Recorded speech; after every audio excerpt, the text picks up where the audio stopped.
भारत का इतिहास।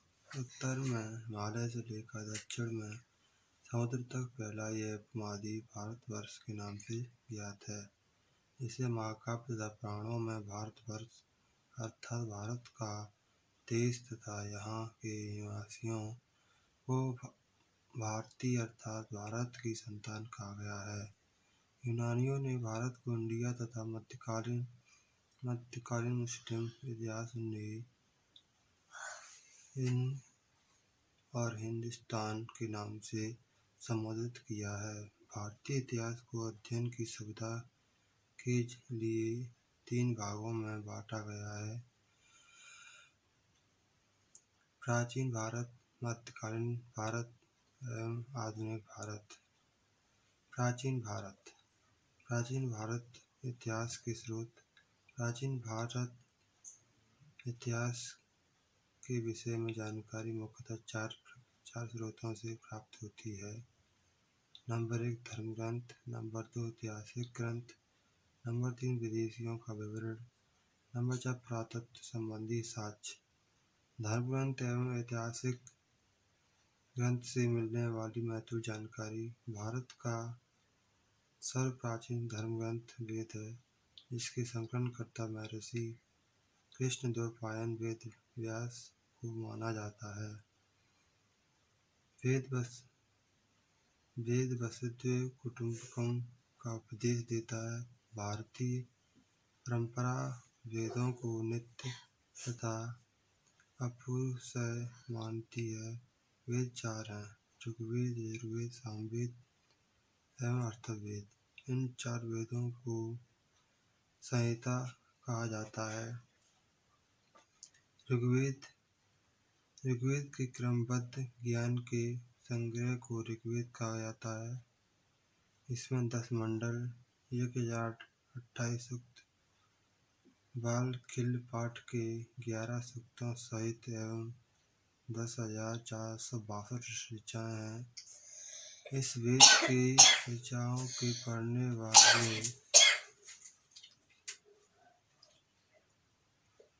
पढ़ने वाले ऋषि को होत कहते हैं। इस वेद से आर्य के राजनीतिक प्रणाली एवं इतिहास के बारे में जानकारी मिलती है।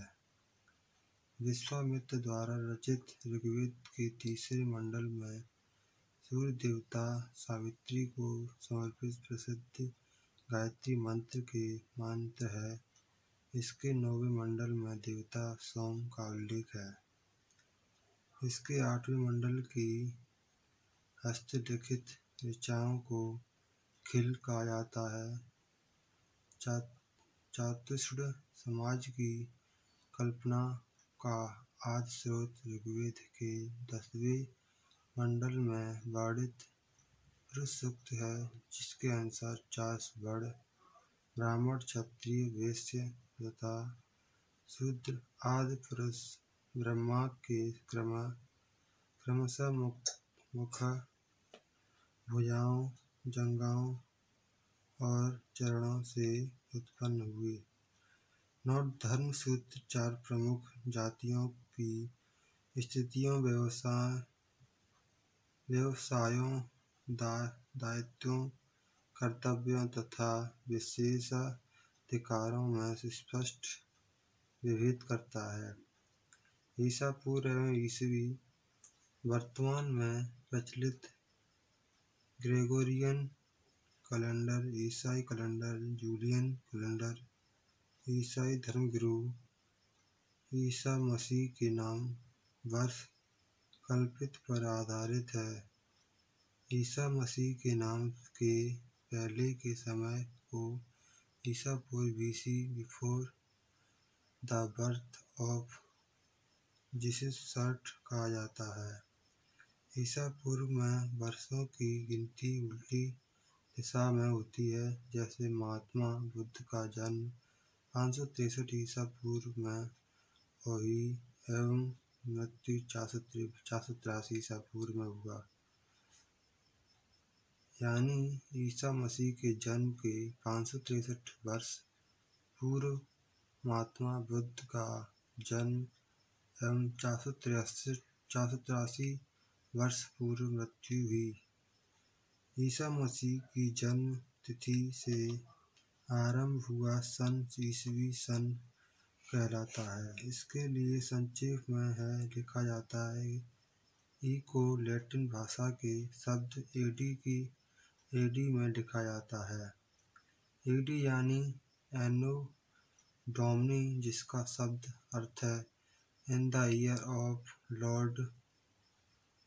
Of Lord Jesus church.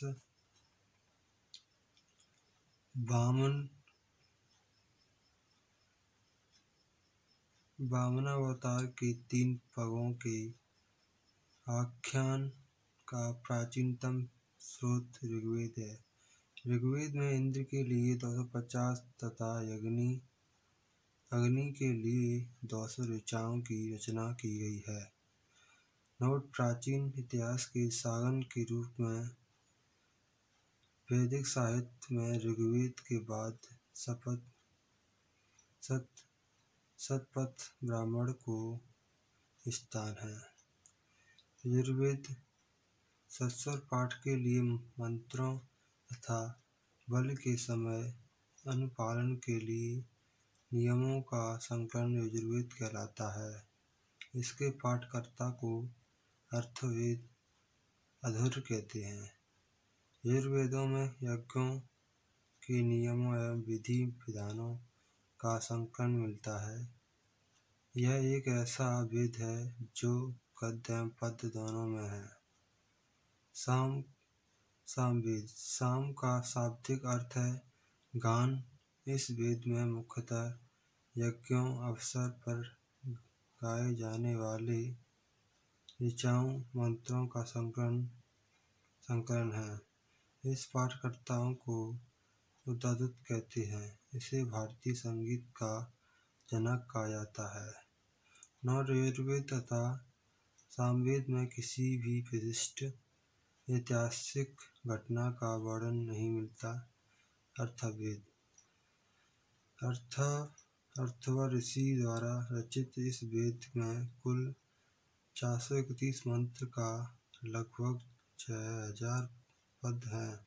इसके कुछ मंत्र ऋचाओं मंत्रों से भी प्राचीनतर है। अथर्ववेद कन्याओं के जन्म की निंदा करता है। पुराण संबंधित वंश: विष्णु पुराण, मोरवंश, मत्स्य पुराण, आंध्र सातवाहन, वायु पुराण, गुप्त वंश। ऐतिहासिक दृष्टि से अथर्ववेद का महत्व इस बात में है कि इसमें सामान्य मनुष्यों के विचारों तथा अंधविश्वासों का विवरण मिलता है। पृथ्वी विश्व अथर्ववेद का प्रतिनिधि सूत्र माना जाता है। इसमें मानव जीवन के सभी पक्षों, गृह निर्माण, कृषि की उन्नति, व्यापारिक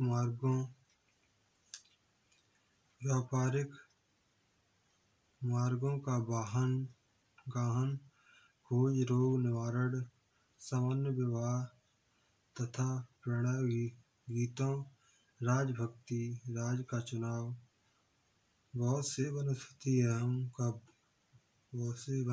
एवं औषधियों, साप, वशीकरण, प्रायश्चित, मातृभूमि, महात्म्य आदि का विवरण दिया गया है। कुछ मंत्रों में जादू टोने का भी वर्णन है। अथर्ववेद में परीक्षित को कुरुओं का राजा कहा गया है तथा कुरु देश की समृद्धि का अच्छा चित्रण मिलता है। इसमें सभा एवं समति को प्रजापति की 2 पुत्रियां कहा गया है। नोट: सबसे प्राचीन वेद ऋग्वेद एवं सबसे बाद का वेद अथर्ववेद है। वेदों को भली भांति समझने के लिए 6 वेदांगों की रचना हुई। ये है शिक्षा, ज्योतिष, कल्प, व्याकरण, निरुक्त तथा छंद। भारतीय ऐतिहासिक कथाओं का सबसे अच्छा क्रमबद्ध विवरण पुराणों में मिलता है। इसमें रचित लोमहर्ष अथवा उनके पुत्र उग्र स्त्रवा माने जाते हैं। इनकी संख्या 18 है। इनमें से केवल 5 मत्स्य, वायु, विष्णु, ब्राह्मण एवं भागवत में ही राजाओं की वंशावली पाई जाती है। नोट: प्राणों में मत्स्य प्राण सबसे प्राचीन एवं ब्राह्मणिक है। अधिकतर प्राण सरल संस्कृत श्लोक में लिखे गए हैं। स्त्रियां तथा शूद्र जिन्हें वेद पढ़ने की अनुमति नहीं थी, वो भी प्राण सुन सकते हैं। पुराणों का पाठ पुजारी मंदिरों में किया करते थे।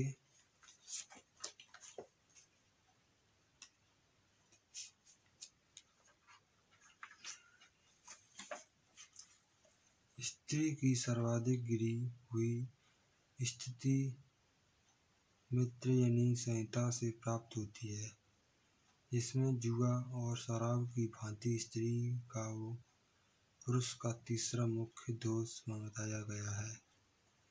शतपथ ब्राह्मण में स्त्री को पुरुष का अर्धांगिनी कहा गया है। स्मृति ग्रंथों में सबसे प्राचीन एवं ब्राह्मणिक मनुस्मृति मानी जाती है। यह शुंग काल का मानक ग्रंथ है। नारद स्मृति गुप्त युग के विषय में जानकारी प्रदान करता है। जातक में बुद्ध की पूर्व जन्म की कहानी वर्णित है। हीनयान का प्रमुख ग्रंथ कथावस्तु है, जिसमें महात्मा बुद्ध का जीवन चरित्र अनेक कथानकों के साथ वर्णित है। जैन साहित्य को आगमन कहा जाता है। जैन धर्म का प्रारंभिक इतिहास कल्पसूत्र से ज्ञात होता है। जैन ग्रंथ भगवती सूत्र में महावीर के जीवन, कृत्यों तथा अन्य समकालीनों के साथ उनके संबंधों का विवरण मिलता है। अर्थशास्त्र के लेखक चाणक्य, कौटिल्य एवं विष्णुगुप्त हैं। यह 15 अधिकरणों एवं 180 प्रकरणों में प्रचलित है। इसमें मौर्यकालीन इतिहास की जानकारी प्राप्त होती है। संस्कृत साहित्य में ऐतिहासिक घटनाओं को क्रमबद्ध लिखने का सर्वप्रथम प्रयास कल्लेड़ के द्वारा किया गया है। कल्लेड़ द्वारा रचित पुस्तक रायतरंगिणी है, जिसका संबंध कश्मीर के इतिहास से है। अरबों की सिंध विजय का वृत्तांत तर्जनामा लेखक अली अहमद में सुरक्षित है। अष्टाध्यायी संस्कृत भाषा व्याकरण की प्रथम पुस्तक के लेखक पाणिनि हैं। इसमें मौर्य के पहले का इतिहास तथा मौर्ययुगीन राजनीतिक अवस्था की जानकारी प्राप्त होती है। कल्याण को गार्गी संहिता एवं ज्योतिष ग्रंथ है। फिर भी इसमें भारत पर होने वाले यवन आक्रमण का उल्लेख मिलता है। पतंजलि पुष्यमित्र संघ के पुरोहित थे। इनमें महाभाष्य से संघों के इतिहास का पता चलता है।